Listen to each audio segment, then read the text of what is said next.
With the beginning of 2025, many K-pop fans are excited about their stars' comebacks. The popularity of Korean pop music is very likely to continue this year. Today, we want to explore fresh K-pop trends we can expect this year, as well as comeback releases. And for that, we are now connected to Professor CedarBough Saeji at Pusan National University. Good to see you, Professor Saeji. Hello, Professor. Good to see you too. So, with the start of the new year, K-pop acts have been releasing new songs one after another, signaling a full-fledged comeback season. I believe even today, this Monday, we're seeing new releases. So please tell us about the latest comebacks, Professor Saeji. Well, of course, as a Shawol, I've been enjoying Onyu. He's got a new song out, Manse, and then I'm looking forward to the song that's going to be released today, Winner. Boy Next Door is also releasing today. They have a new song called If I Say I Love You, and I'm sure that fans are going to be answering, we love you too, right back at this powerful sextet. And one of the things that many K-pop fans are looking forward to is G-Friend. G-Friend is a girl group that's had a very, very loyal following, and they're having this 10th anniversary promotion starting from later this month. Now, a lot of fans have felt like HYBE never treated G-Friend right. And considering some of the media comments that we've seen from the members, I think many are wondering, is this actually a permanent reunion under new management? So we can see how fans respond to the new single that's going to be released today, to the 10th anniversary album to be released later this month. And during the tour, it's going to be really interesting to see how much they rely on nostalgia for fan favorites, and if they include work by BBG, which was a group formed by 3 members of G-Friend during this hiatus period. I think BBG's work was some of the best in K-pop in the last 2 years. And of course, IVE is also coming back soon. They're releasing Rebel Heart next week with an album following in February. Just a lot of good music coming. Sounds like there's a lot coming out, and I honestly think that G-Friend was actually very underrated. I think they should have got a lot more attention than what they did in the past. But is there a group or singer in particular that's, raising expectations, and why do you think that might be? Well, I think that for a lot of K-pop fans, the return of GOT7 after their military service is hugely anticipated. A lot of these other groups that I've just mentioned are releasing after maybe a 6-month break or even less, but fans are really holding their breath until January 20th when they'll hear the first new GOT7 music after more than 2 years. Some of the individual members have released songs. JB recently released, but I expect GOT7 to be dominating music headlines this winter and early spring. And also there's another group that's going to be out of the military service. 2025 is really going to be an exciting year for the ARMY or BTS fans because all of the members will have completed their mandatory military service in the coming months. So Professor Saeji, how do you see the year for BTS this year? Well, of course, I'm only speculating, but I expect to see a live group appearance in Korea shortly after Suga completes his service. That's going to be midsummer, so it's hard to predict what sort of format that could take, but I think that a fan meeting is the most likely format. With the enormous popularity of BTS worldwide and the long wait since their last performance as the full 7, any tickets for such a festa will probably be the hardest tickets to purchase in 2025. There may be a single from the predicted post-military album released before the end of the year, but I think that because the members of BTS don't have this pressure of looming service, that they're going to focus on quality productions and the core values of the group and do everything they can to meet the very high expectations from music lovers around the world. Therefore, I don't expect a rushed schedule with releases. I also wonder if we might see some remakes from the Hwayang Yeonhwa trilogy. It would be interesting to see how BTS would approach some of those early hits as mature artists. Well, it might not be a very rushed comeback, but still looking definitely forward to BTS as a whole group, right? Well, it's still been amazing the fact that even though they are in their military service, that they're still maintaining their popularity. They're still individually, doing their own things and, breaking records, even though, most of them are in the military and the people who are out already are just doing amazing things already on Spotify and so forth. But on the other hand, some male idols will have to take a break from their activities as they enroll into the military service this year. 17, for instance, is said to be preparing for such a break. Isn't that right? Yeah, 17 has been on fire through the end of this year with a lot of special music show appearances, and they've been flooding us with new content lately. A couple of months ago, we had Love, Money, Fame and Eyes on You. And then last month, we had the Japanese single, Shohikigen. And D8 also released Orbit last month. On the 8th, Boo Seok-soon's new single will be released. I really like the teaser. It has this message that we can find our youth now, no matter what age we are. And a new Hoshi and Uji song has been announced. And since Hoshi is my bias in the group, I'm really excited for that one. But like all fans, I've been very conscious that the members have to enter the military. Junghan has already done so.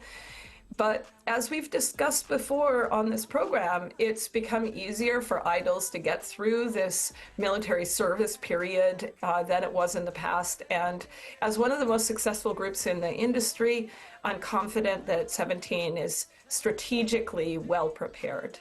Right, just like BTS and also many other boy groups, they have already set a great example, and so that's why a military hiatus is not a hiatus anymore. We don't want to call it a hiatus anymore. But we're now going to go over to girl groups, Walter. Exactly, and I guess we can't talk about girl groups, especially with the fact that these individual members have just done amazing things by themselves, and to think that they are actually a band and not actual, solo artists. But this year we also will see the return of, obviously, Blackpink as a whole band after a period of solo careers, everyone doing their own thing. What impact will their reunion have on the music industry, do you think, Professor? Well, that's a good question. Before they even start their group promotions, Lisa's album actually is going to release in February. And we've already heard 3 songs from that, but there may be some additional, wonderful music that we're going to be introduced to. Pre-sales have been very robust. The actual group return is scheduled for the second half of 2025. And I mean, these women are absolutely a super group. There are so many people who don't bother learning idols' names, who can confidently recognize all 4 of these women. I think, their appeal is so broad because their appeal is in fashion. They're very notable for the trends they popularize. And also they have so many appearances in the media, television, acting and whatnot. And of course, their recent solo releases is people just can't stop thinking about them, can't stop talking about them. But throughout their entire career, Blackpink has accustomed fans to really long waits between comebacks, between new released music. Fortunately, their work has been very consistent. Almost every time they come back, their songs are bigger hits than they've been in the previous release, and they've stayed very true to this core, like Teddy Park produced sound that fans really enjoy. So right now, when they have this growing catalog and they have these solo songs that have proved to be absolute world hits, I think that the group is really particularly well poised for an a dream of a world tour. The kind of world tour that they can do, alternating solo sets with group sets, and finally having a large enough catalog to really continue for a full 3-hour spectacle. So I think that more than anything, I'm looking forward to the world tour. Can't wait for that.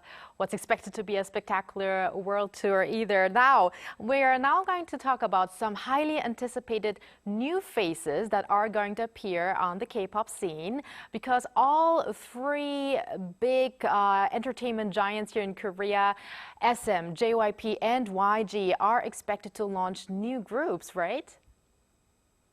Yeah, that's true. And actually, before we even get into those, I want to mention that Lee Soo-man is also returning to the K-pop scene with his new production company, A20 Entertainment. Now, of course, we all know that SM Entertainment was originally founded by Lee Soo-man. And for many years, we saw that he was someone who could identify this telltale sign of stardom in, young K-pop hopefuls. And throughout his career, everyone that he's released has been a sensation. And so I'm really curious to see if he can replicate that success without the empire he built for himself at SM Entertainment. I mean, how much of SM's success in the past was from Lee Soo-man, and how much of it was the combination of all of the behind-the-scenes excellent employees in the room, making these music and developing these artists together. So that's going to be really interesting. As for the rest of the groups, okay, so JYP is going to release a new boy group. They did this survival show, Loud. It was from the middle of 2021. And finally, they're going to release a group that's kind of from that show. The group is going to be called Kickflip. Apparently, they have a sort of skateboard concept. And they're releasing their first MV today. So I think a lot of people are going to be waiting for that to pop up. The lineup of the group actually has been kept a secret. They're going to be a 7-member group, but Loud only had 5 successful contestants and 1 later dropped out. So we have 3 members of this group that we have no clue who they're going to be. So that's going to be an interesting surprise later today. And then SM Entertainment, they're releasing a new girl group. They don't have a name for it yet, although it's rumored to have 8 or possibly 9 members. So this is kind of going back more towards that Sonia Shide sort of model of this, large girl group. And they're probably going to debut around July. So aespa was the last girl group that was brought out by this legendary agency. And this new group is going to be the first group that is primarily a product of the post-Lee Soo-man management at the company. So it'll be interesting to see in what ways the flavor is perhaps different from in that earlier era. Now, finally, YG Entertainment has stated that they are releasing a new group, but there are no details. Their most recent group was Baby Monster, obviously a girl group, so the new group could be a boy group, but we don't know. YG is going to be really busy in 2025. Winner is finally touring again for the first time since 2022, and there's activities by 2NE1, Blackpink, Treasure, Baby Monster, Akdong Musician. YG's stocks actually went up in 2024, unlike the value of the stocks at SM and JYP. So it looks like YG is actually situated for a very successful 2025 as well.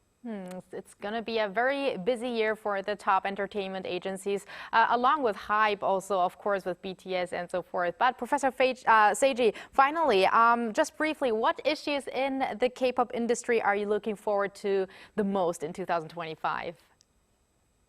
Well, I love so many groups and solo idols. I feel like 2025 is going to be really great to see so many of them active again. In addition to groups that we've already mentioned, EXO is going to be back. And after Big Bang finally showed us 3 members on the stage again.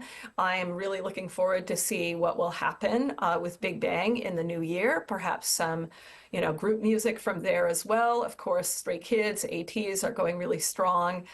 Now, with girl groups, instead of looking forward to new music, I'm looking forward to the girl boss concept shifting to an actual girl boss. I hope that all the actions that were started by New Jeans and by KG of Vicha bring some real change to the industry. I assume you may also have seen the recently released Body Mentory documentary, which exposed a lot of the terrible costs of the pressure put on K-pop stars, especially female idols, to maintain a really unnaturally, unhealthily slim physique. So I'm hoping that 2025 is the year when the industry prioritizes health and well-being of idols and respecting their autonomy. Right, let's hope for another highly anticipated year in the world of K-pop and also for the best of all those K-pop stars, as you just mentioned, Professor Saeji. So thank you very much for your insights today. Thank you. Have a good one. And thank you, Walter. We will see you back on Wednesday. Thank you, Soa.